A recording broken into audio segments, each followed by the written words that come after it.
There exists a flawed view of history called the Great Man Theory. Essentially, it dumbs down the entirety of history to just the influential figures, aka great men. Similarly, when people on sites like YouTube talk about retro gaming history, they often dumb it down to a linear progression of influential games. While it's not one-to-one with the false political philosophy, there are a lot of parallels to be made. Most internet gaming historians, or, gaming historians, as they call themselves, aren't actual historians, similarly to a lot of internet normal historians who also aren't actual historians. Most internet gaming historians just parrot the things they remember from their childhood, or the experiences other people share on their forums, partially because gaming history can be so difficult to research.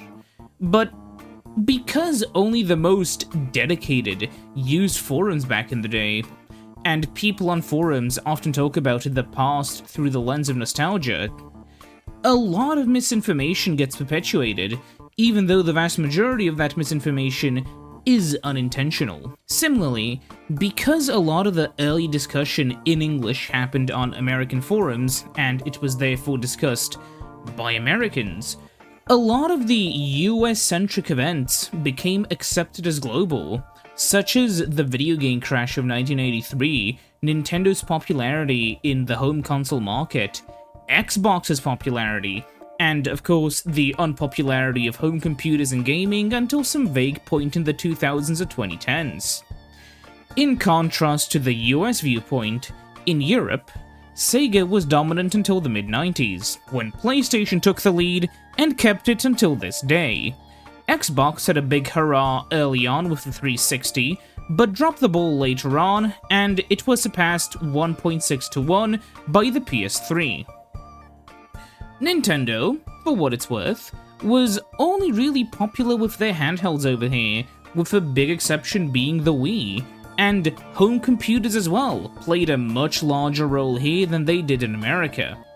But of course, unless you watch some specific, more niche gaming history channels, or you researched this topic yourself out of curiosity, you would most likely have a very US-centric view of gaming, and even then, that US-centric view of gaming wouldn't even be accurate to the US.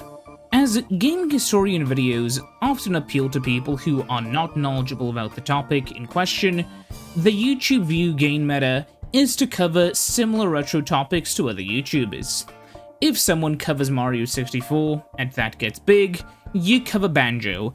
If someone covers Banjo-Kazooie and Banjo-Tooie, you compare them, and similar.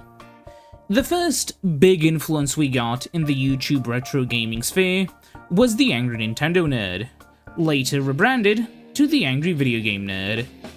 The AVGN popularized the first form of retro game YouTube, that being the act of tearing into old games, picking them apart, often overreacting at every little thing for comedic effect, and generally hating them, from everything from genuinely shite mechanics that aged poorly, to sometimes just not being that interesting. This primarily focused on the pre-PlayStation 1 era of games, though sometimes you would get a really shitty FMV game, or Pepsi Man or something. Other creators took note and started to carve out their own niches in the genre. While some shat on some more modern games, others turned to a completely different kind of game review. The Happy Video Game Nerd, now known as SSFF, or Stop Skeletons from Fighting, was a pioneer in the genre of actually not being ultra negative about every game he reviewed. Slowly, more YouTubers started to get more positive, as hating on games was just getting a bit dull. Now, as we were progressing into the early 2010s, instead of hating, a lot of YouTubers try to be far more objective, criticizing old games when they deserved it, but also praising them for what they did right. But if you were in their shoes so long ago, what would you talk about? Well, old games you're familiar with, of course. So, you'll go back to the past to play the not shitty games that suck ass, but the good ones. And often, if we're talking about retro games, the games you enjoyed playing as a child, as that is genuinely a good starting point. And because of that, it skews which games you talk about. If you've ever wondered why all ages or kids games seemed to dominate retro gaming, from Super Mario to Super Mario to Super Mario to Donkey Kong, it's because that's what kids played. If we look at the SNES for an example, Super Mario World, Donkey Kong Country, and A Link to the Past are all really good games. But they were also not the only games in the system. They were really popular, sure, but they were also pack-ins, aka games you would get along with the system. There were tons of more serious games on the SNES, JRPGs and similar, but most of them are ignored, as they were JRPGs, and most kids of that era preferred the simpler game style of platformer to the more complex RPG or strategy that also existed at the time, at least on console. RPGs are a huge genre of games in reality. They were back then, and still are now, even if some people online like to bash them for whatever reason. But anyways, the average child's best bet of getting a quality game of their choice was getting a pack-in or what was popular, because if a child could choose between Final Fantasy Crystal Chronicles and the new SpongeBob game, chances are they're gonna be picking the SpongeBob game. So Nintendo often packed in their quality first-party titles, or a really high-quality third-party title like one from Rareware, in order to make sure that at least one of the experiences the child will have on their system will be actually good, and something Nintendo was proud of. On the other hand, companies like Sony just didn't include pack-ins. Because of this, and also the vastly smaller Nintendo 64 library, many Nintendo 64 owners shared a game or two in their libraries, either because of pack-in games, or because of a giant software drought, so that was the only really game you could buy at that specific period. While on the PlayStation front, you were just spoiled for choice. In the 90s, in gaming stores, the Nintendo 64 shelf often had a couple of the new releases, and then whatever someone would trade in, while the far larger PlayStation 1 shelf would end up having everything you'd ever want on it. So, now let's deal with a game that's sort of become the poster child of the almost deification of some specific retro games. You know it, many people love it, and my opinions on it are positive: Mario 64. Yeah, so let's talk about this game. It released about a year and a half after the PlayStation and Saturn introduced 3D to the wider masses on home consoles. 3D had existed beforehand in arcades, and it was already pretty well known in the PC space. Not only with 3D games such as Doom, and yes, Doom was 3D, the engine was 3D, it just had a few shortcuts to run on the slow machines of the time. Quake also released before Mario 64, and that was so 3D it didn't even support sprites.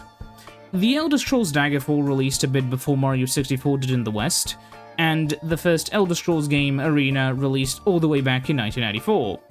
Of course, there were tons of flight games like Microsoft Flight Simulator or Air Combat. Jumping Flash got 3D platforming right on its first attempt in 1995, and Geograph Seal laid the bedrock for that game in 1994.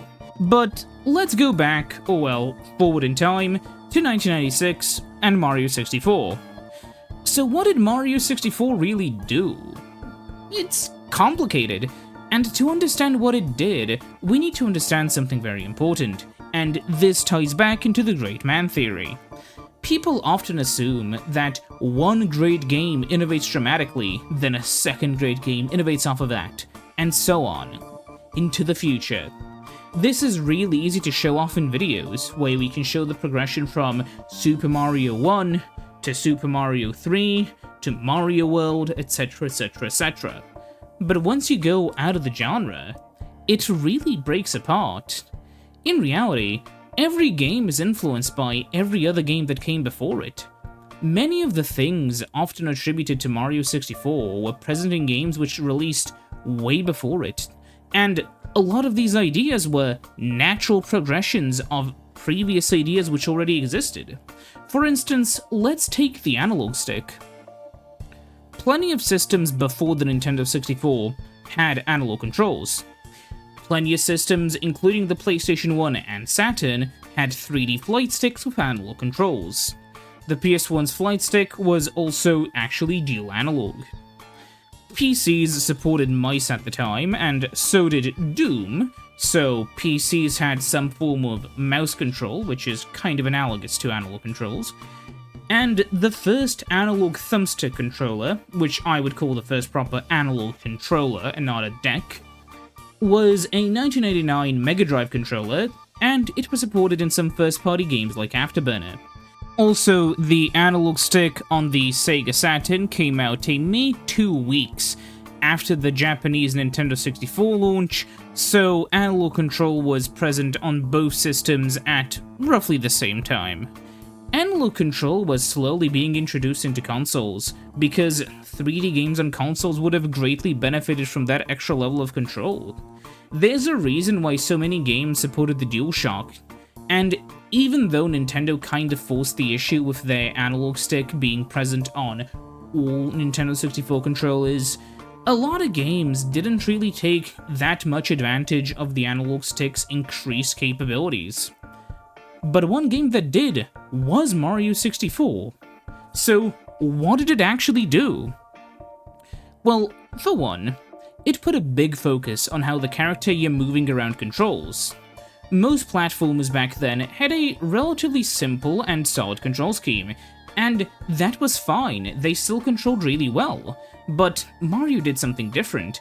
It had a far larger amount of movement options than many other characters at the time, meaning that movement was a lot more fluid. Even though if we would compare it to a more modern platformer, including a more modern Nintendo one, Mario has just too much weight and kind of handles like a ball bearing. Of course, it is expected that newer games would handle this stuff better than older games, and if Mario 64 really was the best 3D platformer ever made, that would mean that all the other ones suck, and that's just not true. The second thing that Mario 64 did is that it basically created the collectathon 3D platformer. Basically, this type of 3D platformer was very well suited to a system like the Nintendo 64, as cartridges lacked the memory to store a large amount of levels, and with this system you could reuse a level several times, saving on cartridge space. I mean, consider that Mario 64 was on a 4MB cartridge, and according to one of the Crash Bandicoot developers, Crash used around 30 MB of data per level. Yes, that means nearly 8 copies of Mario 64 would fit into one Crash level. That's insane. A lot of the other things people give Mario 64 credit for, like having a mobile camera, was already done in a pretty large selection of games.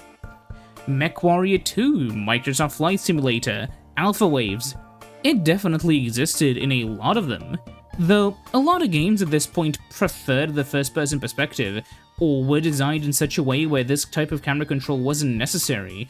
Like how in racing games, you only really need to look forwards and backwards most of the time, and because the games move so fast, there's no reason to just turn the camera sideways, so you just have one button that quickly shows you what's behind your vehicle. Similarly, first-person games on PC at the time had already figured out the whole WASD plus mouse movement scheme all of us are familiar with. Interestingly enough though, one critique I have of Mario 64 is that a lot of the textures are basically just from a texture CD, and the game kind of lacks this sort of visual cohesion basically every other Mario game has. I'm not a very big fan of Sunshine, and I enjoy the gameplay of 64 more than Sunshine, but I have to admit, graphically speaking, Sunshine fits far better together than 64. Anyways, I've heard people argue stuff like, without Mario 64, Elden Ring wouldn't exist because of the camera. Even though the first FromSoft game, Kingsfield, basically the great-grandfather of Souls games, released in late 1994 as a PS1 launch title.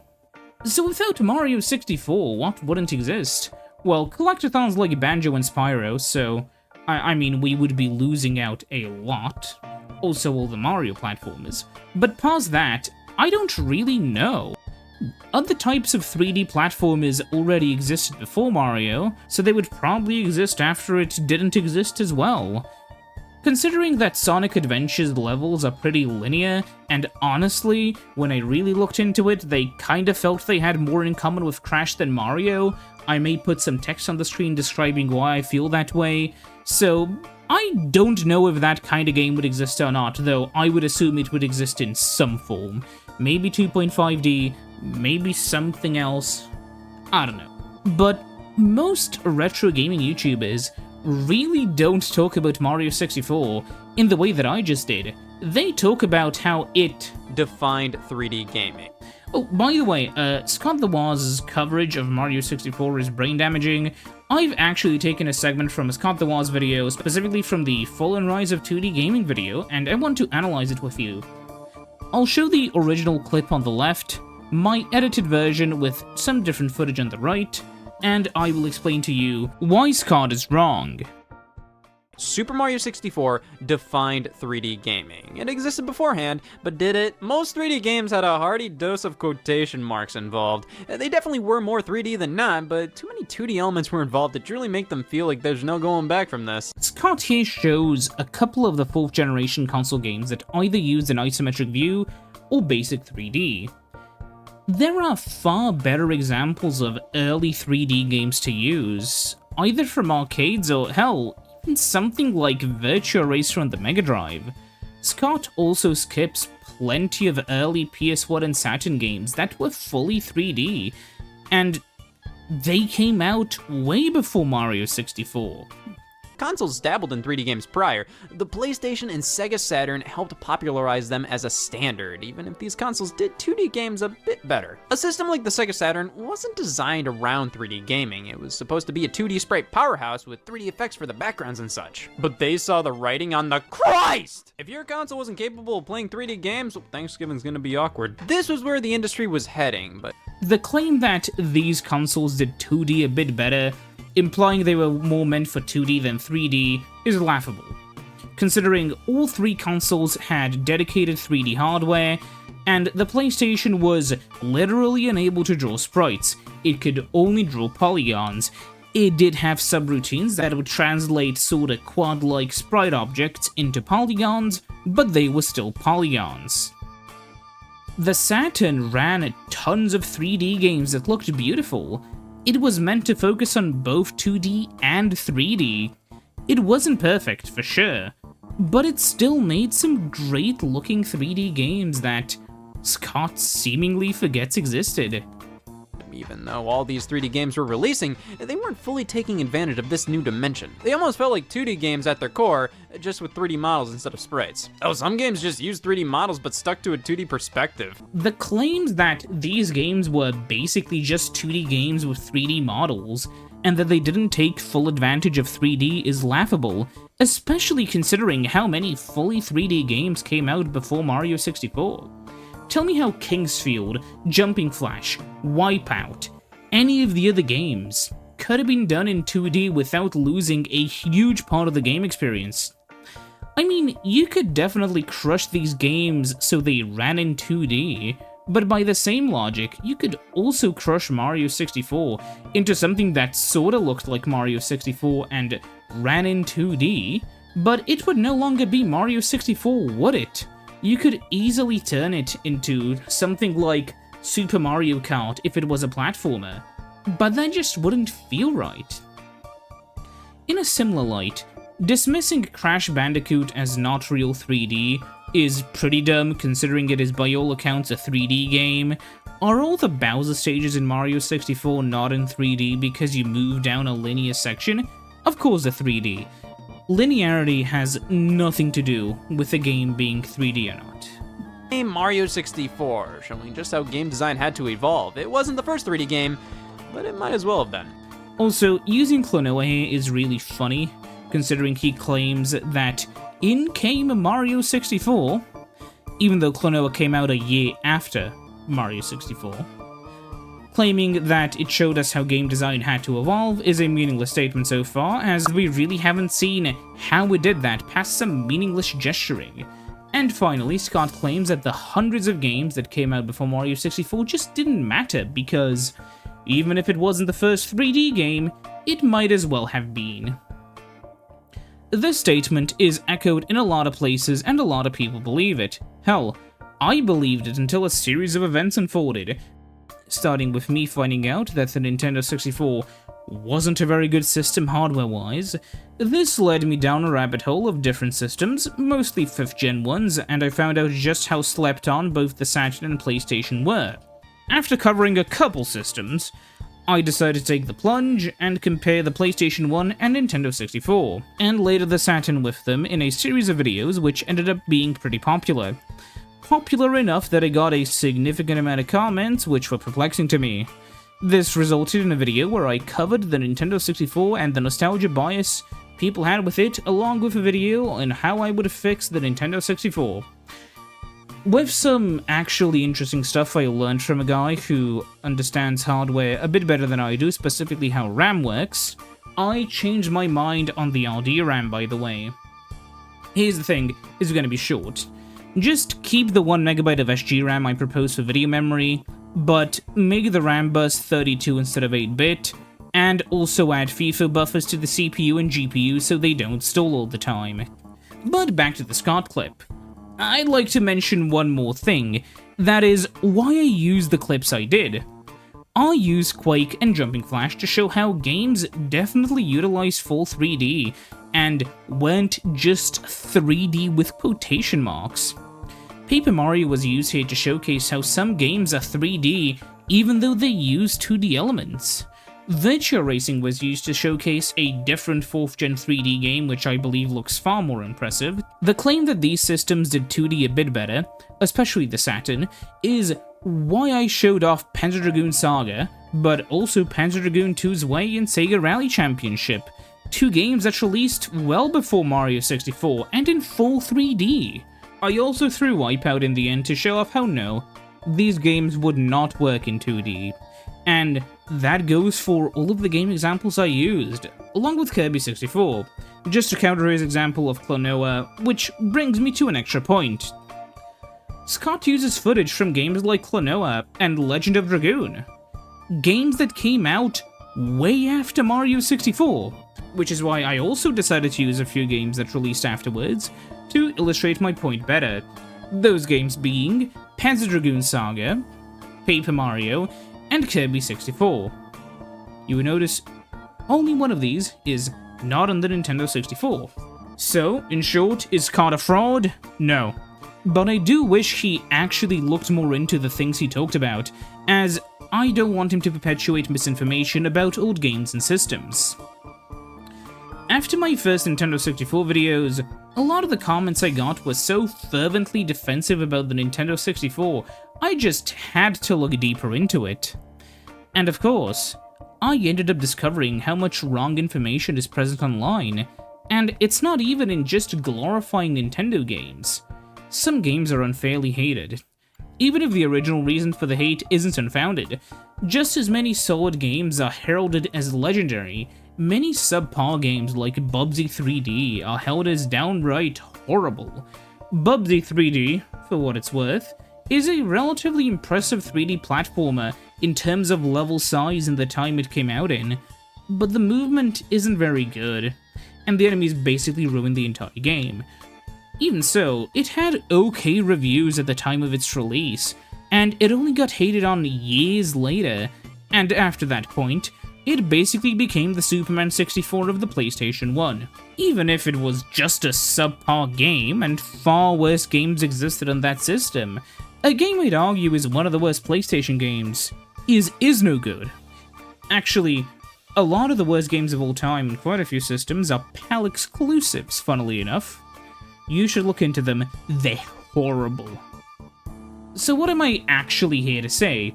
We need to hold not just the users, but also the creators to a high standard. We shouldn't accept the second lowest level of research possible.